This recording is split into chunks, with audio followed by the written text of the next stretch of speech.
Algumas empresas procuram uma solução mágica para trazer inovação ao seu negócio. Algumas empresas acreditam que o segredo do sucesso está na tecnologia.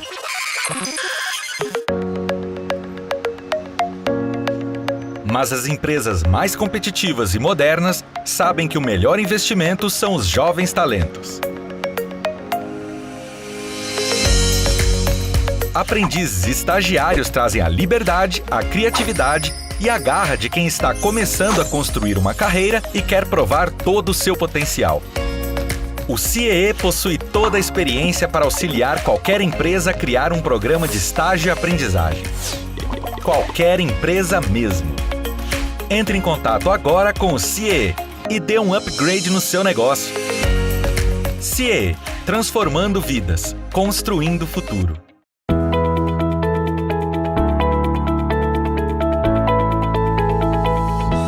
Olá, eu sou Adalberto Piotto e seja bem-vindo ao Pensando Brasil aqui pela TV CIEE. Meu convidado hoje a Pensar o Brasil é o escritor e empreendedor social Jorge Maranhão. Jorge, seja bem-vindo ao Pensando Brasil. Muito obrigado pelo convite para você e para toda a tua equipe, para os seguidores do Pensando Brasil. Para mim é muito agradável, é um prazer estar aqui com você para conversar sobre esse nosso grande enigma chamado Brasil. Um grande enigma. Bom, deixa eu só fazer uma menção rápida aqui. O Jorge apresentou A Voz do Cidadão, que era um boletim de conversas justamente sobre cidadania na CBN, na época em que eu fui âncora da CBN, é de lá que nos conhecemos e estamos nos revendo aqui. Jorge fazia menção justamente sobre os percalços da cidadania brasileira e, obviamente, os avanços também, os problemas e os avanços e como a gente poderia fazer para avançar um pouco mais. Ele lançou um livro agora, o mais recente dos livros que ele já lançou, foi agora em 2018, chama-se, olha, atenção à pronúncia, porque ela é bastante meticulosa. Destorcer o Brasil de sua cultura de torções, contorções e distorções barroquistas. Jorge, me conte uma coisa, a gente vai falar um pouco do livro também. Você acha que nós temos, enquanto país, eu não sei se posso chamar enquanto nação, porque nação dá uma ideia de um sentido mais amplo desse aglomerado de pessoas com a mesma nacionalidade, com a mesma vivência no mesmo território, mas nós temos alguma marra que não nos deixa progredir na velocidade com que desejamos, e se temos, de onde vem essa marra? Olha, Piotr, eu defendo já há anos, né, que é o motivo o objeto da minha pesquisa, é que essa marra existe, ela é muito sólida, ela é um cabo de aço ancorado no mais profundo abismo, que nem a Petrobras conseguiu alcançar, né?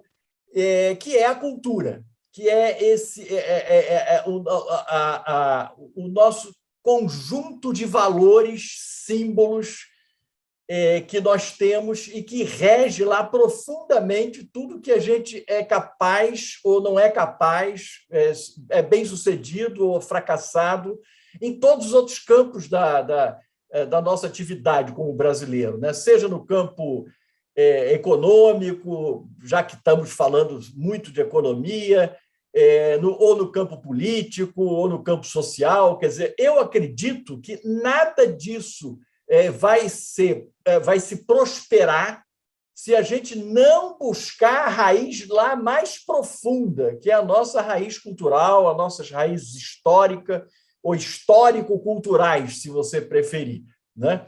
Que é a cultura toda latina, a cultura ibérica, a cultura que eu chamo a cultura barroquista, né? Que não é propriamente o barroco. O barroco é algum dos momentos mais sensíveis, mais maravilhosos da história da arte do mundo ocidental.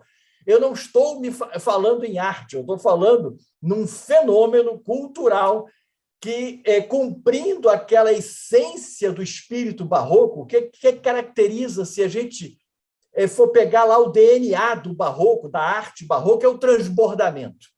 Pois bem, esse transbordamento como fenômeno, transbordar no falar, transbordar no dançar, transbordar na maneira de ser, na persuasão. Nós somos um povo extremamente persuasivo, né? E a economia, a prosperidade, as instituições, a estabilidade das instituições políticas e jurídicas não comportam o transbordamento. É o contrário, elas são de raiz iluminista, elas são de raiz de cautela, de prudência, de razoabilidade, como eu digo. E o transbordamento do barroco, ele surge exatamente na Renascença. Note bem, a Renascença que o Brasil não viveu. Nós fomos descobertos no ocaso da Renascença. Então, estava surgindo o barroco. Nós somos a última flor do Lácio, nós somos o último estilo da Itália, de onde surgiu a Renascença, que é o barroco. O barroco sempre existiu junto com o equilíbrio, o senso de proporção da Renascença, o resgate da geometria euclidiana, do classicismo, a prudência, todos esses atributos da Renascença foram inoculados com um vírus, né, que eu chamo a maçã do Éden, né? Podes comer todas as frutas, menos a maçã. E aí, pronto, ferrou. Porque quando ele falou menos a maçã, foi exatamente aí que Adão e Eva foram comer. Então, esse barroco é o último estilo latino. Ele veio desenfreado para o Brasil. Ele veio nas missões jesuíticas. Não vamos esquecer que o maior orador, o maior sermonista do mundo francês, ele se comparava a Bossuet, trocava cartas com Bossuet, que é o padre Antônio Vieira. Né? Sim. A carta de Pero Vaz Caminha, nosso atestado de nascimento, é uma Sim. peça de descrição barroca. Não é uma peça de descrição razoável, racional, equilibrada, daquela fonte de enriquecimento que o português estava procurando para pagar a despesa da viagem, né? Então, nós fomos inoculados e não tivemos o contraponto do iluminismo. Nós não tivemos. O iluminismo, em Portugal, ele é muito fraco, ele só vai ocorrer no século XVIII com Pombal.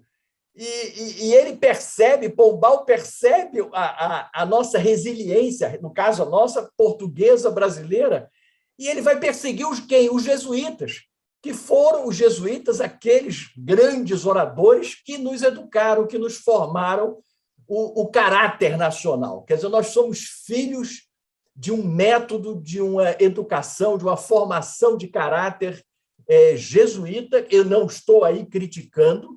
Sob o ponto de vista religioso, é uma coisa fenomenal a Companhia de Jesus, a proposta dos soldados de Deus, né? Dos soldados de Jesus, melhor dizendo, eu já promovi, né? É fantástico. Agora, para a condução da política, construção das instituições econômicas, para o arbítrio dos conflitos sociais pelo sistema judiciário, é péssimo, é um desacerto.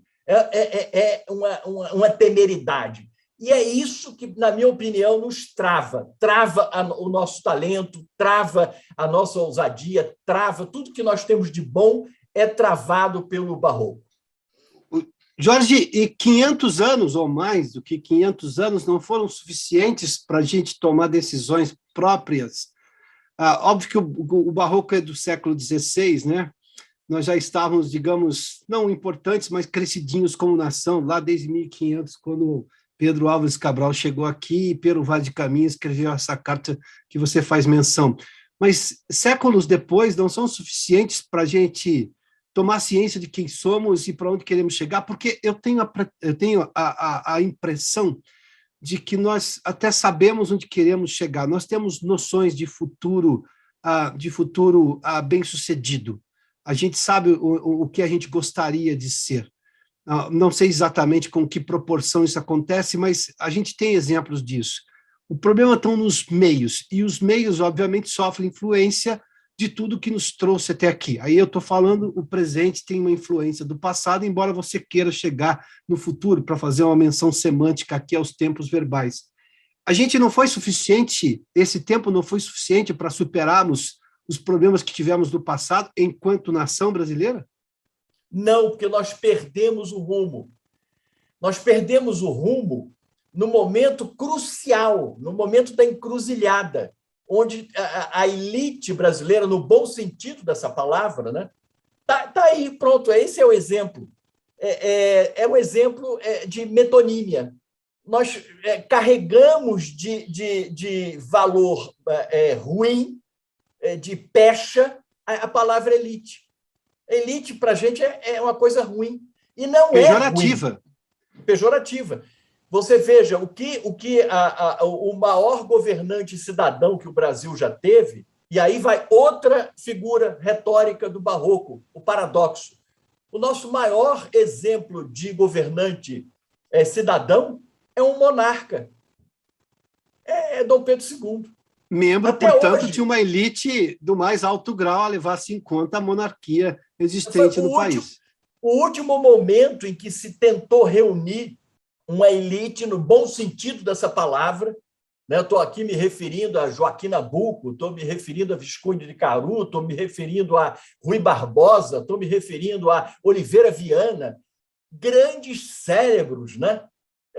Que na sua época, só você imaginar que Joaquim Nabuco discutia com o editor do The Economist, o Bergerholt, o famoso Walter Bergerholt, que é um dos poucos editores no mundo, você sabe disso, é da tua área, que tem um nome até hoje de uma coluna, ele morreu no século XIX, e até hoje no The Economist. Pois bem, o Joaquim Nabuco discutia em inglês com ele.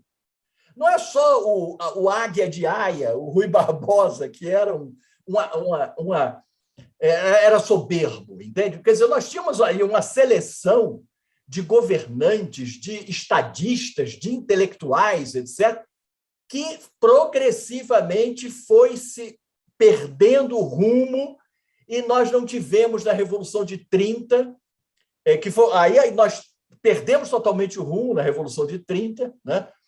E aí, de lá para cá, desde a ditadura de Getúlio até a ditadura dos militares e até a redemocratização, é tudo farsa. Nós não conseguimos construir uma república, né? Nós temos uma república de compadrio, nós temos uma república que troca outra metonímia. Nós fazemos questão de construir a seguinte farsa, o que prova que a nossa elite não percebe que a responsabilidade é dela. Você não se sente, Piotr, ofendido enquanto cidadão brasileiro de ver esse inquérito do fim do mundo? E ninguém, todo mundo joga para o lado. Não, isso é um problema da PGR. Aí a PGR, no outro, diz, não, isso é um problema das Forças Armadas, do artigo 142. Não, mas isso é um problema dos pares do ministro que abriu esse inquérito, que não fazem calar a boca e que não fazem ele voltar atrás, são omissos. Onde tem um ministro que declarou publicamente que o tempo de calar a boca morreu, e o outro está perseguindo o jornalista. Sim. Com inquérito ilegal. Isso demonstra o paradoxo, que é uma figura barroca. Dentro da mesma corte, diga-se de passagem, não é nem no quarteirão seguinte. Corte. Então, como é que você vai querer... Então, Forças Armadas, PGR, a presidência da República não toma uma posição. O presidente da República não percebe que ele, além de ser chefe de um governo, ele é chefe de um Estado. A Constituição em vigor juntou a chefia de Estado com a chefia de governo. E ele não toma providência. Não é? Então, e o que é mais grave? As lideranças nacionais do empresariado, sobretudo do empresariado, né? As lideranças intelectuais, né? As lideranças acadêmicas, as lideranças científicas. Né? Nunca nós tivemos um cientista no status de ministro. E o que esse cientista fala sobre isso? Né? Então, nós ficamos convivendo com tudo aquilo que diariamente destrói o ideal, a construção da República, que destrói as instituições. Na minha opinião, o Supremo Tribunal Federal está sendo destruído. Como disse o ministro Joaquim, no embate com o ministro Gilmar Mendes há quanto? 10 anos atrás. Piotr, mais de 10 anos. Em 2009, o ministro Joaquim disse: o ministro Gilmar está destruindo a credibilidade do sistema judiciário. E ele estava certo. Me desculpa, ministro Gilmar, senão eu tenho que pedir desculpa, senão eu vou ser preso também. Né? Tem que pedir desculpa. Mas, ministro Gilmar, é exatamente isso que aconteceu. Não sei se foi o senhor que fez. Isso é um outro problema. Mas você lembra que há 10 anos atrás, no Petrolão, no Mensalão, o Prestígio, vocês, jornalistas, faziam questão de cobrir, botar repórter para cobrir o Supremo Tribunal, os julgamentos do Mensalão. E hoje, o que resta dessa instituição? Ela foi destruída na sua credibilidade. Jorge, isso é vamos voltar lá. Isso é barroquismo. Vamos voltar para uma questão que você fez menção, e você passou por vários outros momentos e outras situações aí. Você acha que nos falta decisão de olhar para nós e procurar soluções próprias? Por que eu lhe faço essa pergunta?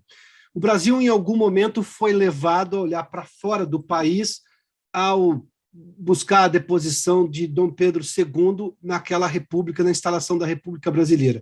Eu tenho hoje vários historiadores que dizem que foi um movimento equivocado e errado do Brasil. Isso não se falava com frequência, hoje tem se buscado essa explicação. Óbvio que não dá para voltar atrás naquele momento, mas eu posso corrigir as consequências.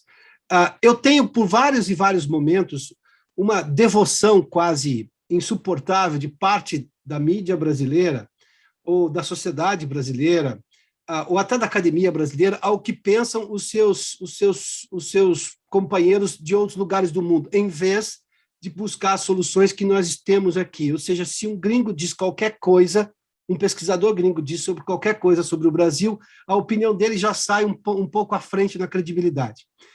Por que nós temos essa dificuldade de buscar soluções próprias? Desde a lógica em relação à deposição da monarquia e depois a República Brasileira, com esses erros que os historiadores têm apontado com muita frequência agora. Aliás, se não me engano, acho que o ministro Tarcísio fala disso também, ele é um devoto da monarquia por essa lógica, a lógica do desenvolvimento brasileiro teria sido melhor. Mas, enfim, por que você acha que a gente não busca soluções próprias? A gente usa até o exterior para falar mal de nós mesmos. A gente está vendo isso agora, em relação à questão ambiental. Óbvio que há problemas no Brasil, óbvio que coisas podem ser corrigidas, mas eu não posso tomar a opinião de quem está em Paris como uma opinião 100% verdadeira para se contrapor a coisas que nós conhecemos melhor aqui, porque nós estamos aqui. Mas o discurso ganha esse tipo de narrativa e aí ninguém segura. Apesar de, me permita fazer outra menção de uma coisa que você fez, aí você conta no seu livro, nós temos uma reação muito maior popular hoje, que percebe as contradições, que percebe os equívocos, mal intencionados ou não, e tem cobrado de forma diligente uma coerência por parte, seja das autoridades, da academia ou inclusive da imprensa. E outro, eu diria a você que isso é mais uma característica, mais um atributo da mentalidade barroquista, né? Do barroquismo mental, como eu disse a você. Quer dizer, uma coisa é você aproveitar os exemplos históricos dos estrangeiros, das nações bem-sucedidas, e adaptar dentro do jeito brasileiro. Lá vem o Oswald de Andrade, o que fez na sua grande metáfora, né, o Oswald de Andrade, na sua grande metáfora do manifesto antropofágico. Né? Quer dizer, a gente esquece, tem que pegar, engolir como canibal, digerir para produzir uma outra coisa. Né? É impossível imitar. É impossível achar que aqui, com 40 graus de verão, nós vamos ser a Alemanha, vamos ser a Inglaterra, né? com o nível de miscigenação que nós tivemos. Não tenho nada contra, hein? Agora você tem que pedir desculpa tudo que você fala, entende? Eu também sou pardo, todos somos pardos. Né? Não, mas são características, aconteceram, nós temos pois isso. Mas isso é a realidade nossa, é importante dizer. Que isso vai escamoteando, vai mentindo para nós mesmos, vai nos enganando, vai nos fraudando. Não é verdade que todos somos pardos. Percebe? Quer dizer, não é verdade. Porque no momento onde você preto é conveniente, nós vamos dizer que nós somos pretos. No momento que dizer que é branco, nós vamos dizer que nós somos brancos. Isso é o mistério do pardo.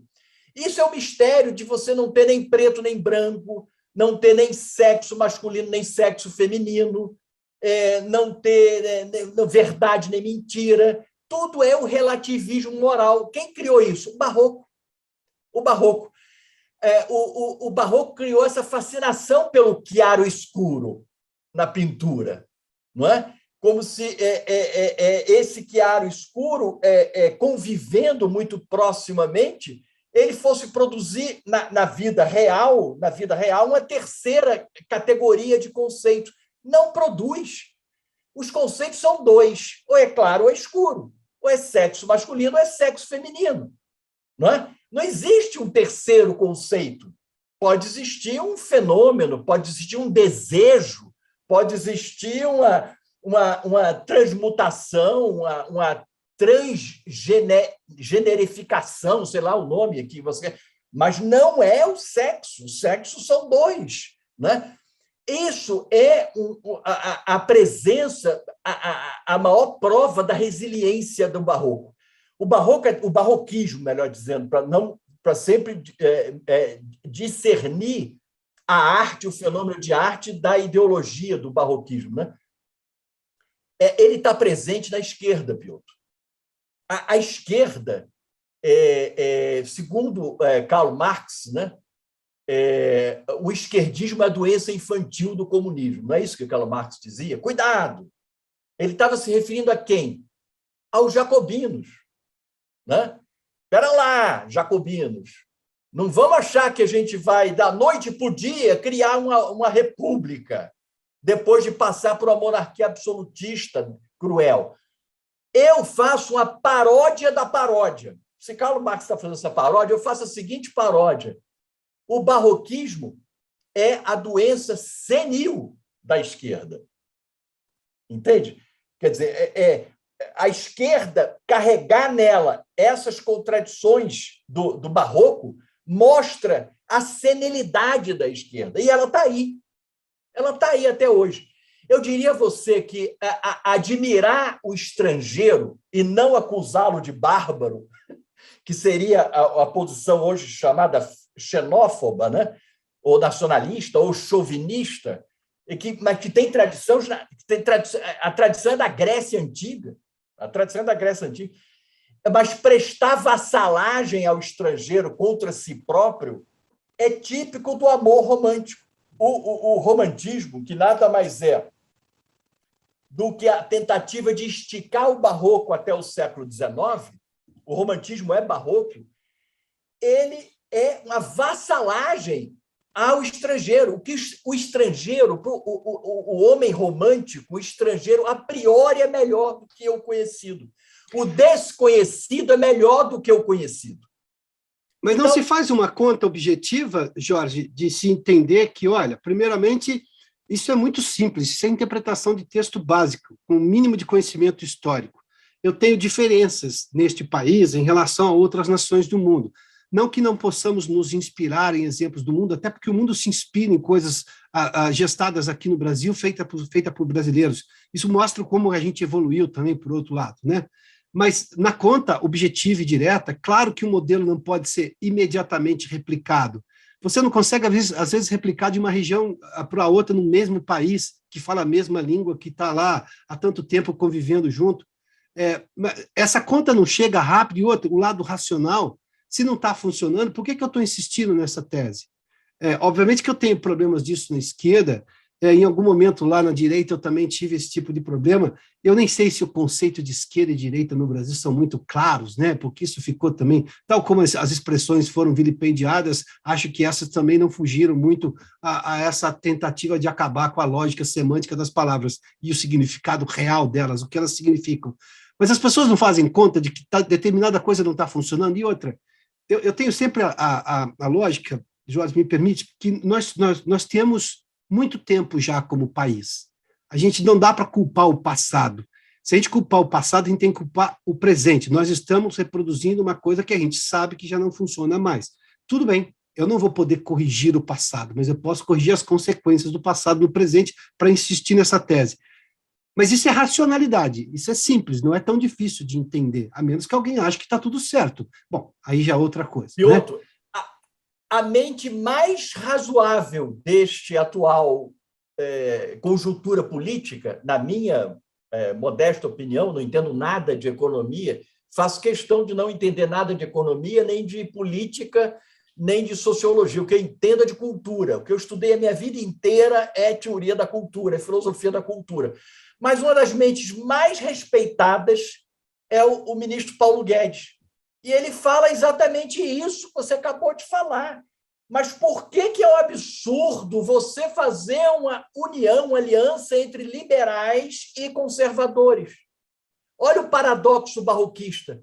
Nós somos um país comprovadamente conservador, no hábito, até nas nossas mazelas, do machismo, da dominação patriarcal, o que você quiser, nós somos conservadores, até no lado ruim do conservadorismo, né? Eu não vejo isso, eu vejo no conservadorismo na obediência, entende, às tradições, no cultuar as tradições, conservar o meio ambiente. A conservação do meio ambiente, quem nos ensinou não foram os europeus, foram os índios. Os índios são incapazes de destruir aquilo, eles sabem que aquilo né? E nós incorporamos isso na nossa cultura. E só o Brasil sabe fazer isso. Só o Brasil, nenhum país de primeiro mundo, né? Eles exterminaram seus aborígenes, exterminaram suas populações, como se diz, primitivas. Os americanos exterminaram as populações primitivas, os canadenses, os ingleses, né? Nós conseguimos conviver ainda com quase 1 milhão de indígenas. Pois bem, esses indígenas guardam o segredo, que é o tema do meu próximo livro, que é o Curupira, né? Eles guardam o segredo da biodiversidade na prática. Eles sabem guardar a floresta, eles sabem guardar os animais, eles sabem pescar de uma maneira extraordinariamente sustentável, né? E nós, homens brancos, europeus, aprendemos e miscigenamos essa cultura. Então, eu diria que o barroco o barroquismo quer submeter a realidade ao imaginário. Então, chamar conservador no sentido negativo do termo, daquele que é reacionário, é uma mentira, é um fanatismo conceitual, é uma farsa cultural, porque o conservador é a verdade do Brasil. E a aliança dos conservadores e liberais é benfazeja, porque ela vai fazer uma dialética da aliança da social-democracia com os socialistas. Nós temos 30 anos de aliança de socialistas com os social-democratas, né? E chegamos à conclusão que a social-democracia cedeu demais aos socialistas. Cedeu demais, inchou o Estado, produziu inflação, promoveu o empreguismo, deixou correr solta a fisiologia, a corrupção. Quem é que levou a corrupção a esse ponto no Brasil 10 anos atrás, no Mensalão? Foi a aliança dos social-democratas com os socialistas. Meu Deus, qualquer país hoje, então, razoavelmente, de maneira iluminista, a sua elite estaria unida num projeto. Não, vamos agora experimentar 30 anos de uma nova coalizão de conservadores nos costumes, conservadores na religião, com os liberais na economia, na gestão pública, etc. Não existe nada mais razoável do que isso. Isso é extremamente razoável. E nós estamos tratando isso de maneira farsante, irônica, tirânica, mentirosa. Estamos mentindo para nós mesmos. Jorge, deixa eu lhe fazer a última pergunta com 2 pontos de vista. Parte dos nossos problemas, se você me permitir aqui colocar um conceito, o qual eu defendo, é que nós temos uma baixa sensação de pertencimento a este país. Sim. Se a gente olhar, as pessoas tinham uma dificuldade baixa autoestima. De se dizerem brasileiras, eu sou descendente de não sei, tá, tudo bem, e ninguém está negando isso, por favor, você tem origens familiares, tudo bem. Ou mesmo movimentos de qualquer outra natureza, você sempre busca a sua origem, mas não como motivo apenas de orgulho, o que é nobre, é como motivo para se separar deste grupo no qual você vive, chamado brasileiros, né? Eu tenho notado isso, embora, sejamos justos, isso está melhorando muito. Nós estamos tendo uma sensação de pertencimento muito maior do que tínhamos muito tempo atrás. Tudo bem, é um processo de avanço. Se a gente olhar hoje para a realidade brasileira, a gente tem essas pessoas se sentindo mais brasileiras e elas estão lutando mais por um país. Até porque, em algum momento, está se valorizando mais as conquistas que tivemos sempre, as que tivemos recentemente, mas eu estou dando valor a elas. Nós temos, por exemplo, não há brasileiro que não reconheça conquistas como a capacidade do agronegócio brasileiro, embora eu tenha uma parcela que critique isso de maneira irracional. Mas muito mais gente reconhece a importância, porque ali tem pesquisa. E pesquisa é coisa de primeiro mundo, e nós somos de primeiro mundo no agronegócio como nenhum outro país no mundo. Se a gente levar em conta a quantidade, é impressionante o que se tem de pesquisa. Por um órgão criado, e aí para não demonizar certos momentos do país, durante o regime militar, a Embrapa, diga-se de passagem, e produziu ganhos para o Brasil como um todo, depois da redemocratização e agora, e tudo mais, né?